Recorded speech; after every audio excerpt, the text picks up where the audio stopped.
সিরাজগঞ্জ শহরের বাহিরগোলা রোড মজুব সড়কে শেখ প্লাজায় অবস্থিত Bangladesh fertiliser association BFA Sirajganj জেলা ইউনিটের নিজস্ব কার্যালয়ে অনুষ্ঠিত হয়ে গেল দ্বিবার্ষিক সম্মেলন 2026। 13 জুন শনিবার সকাল 11টায় শুরু হওয়া এই সম্মেলনে জেলার বিভিন্ন এলাকা থেকে আগত সার ডিলার ও সদস্যবৃন্দ স্বতঃস্ফূর্তভাবে অংশগ্রহণ করেন। অনুষ্ঠানে প্রধান অতিথি হিসেবে উপস্থিত ছিলেন জনাব মোহাম্মদ আমিনুল ইসলাম, জেলা প্রশাসক সিরাজগঞ্জ। বিশেষ অতিথি হিসেবে উপস্থিত ছিলেন জনাব AKM মঞ্জুরে মাওলা, উপপরিচালক, কৃষি সম্প্রসারণ অধিদপ্তর, সিরাজগঞ্জ।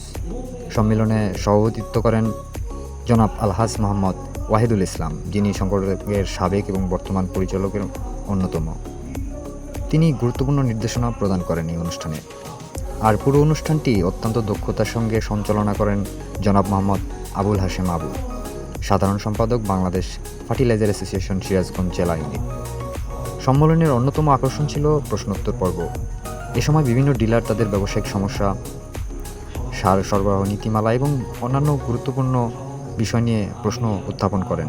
সভাপতি ও সাধারণ সম্পাদক সহ সংগঠনের দায়িত্বশীল ব্যক্তিবর্গ প্রতিটি প্রশ্নের বিস্তারিত এবং বাস্তবসম্মত উত্তর প্রদান করেন এবং সদস্যের সামনে ভবিষ্যৎ পরিকল্পনা ও করণীয় তুলে ধরেন।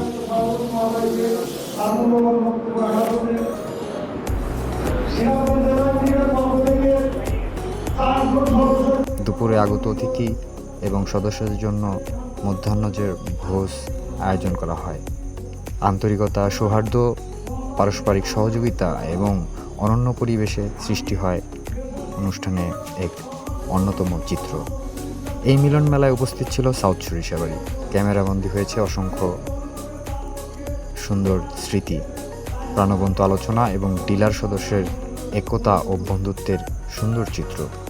প্রায় দুপুর 2:30টায় অত্যন্ত সুশৃঙ্খল ও আনন্দঘন পরিবেশে শেষ হয়ে যায় Bangladesh fertiliser association BFA Sirajganj জেলা ইউনিটের দ্বিবার্ষিক সম্মেলন 2026।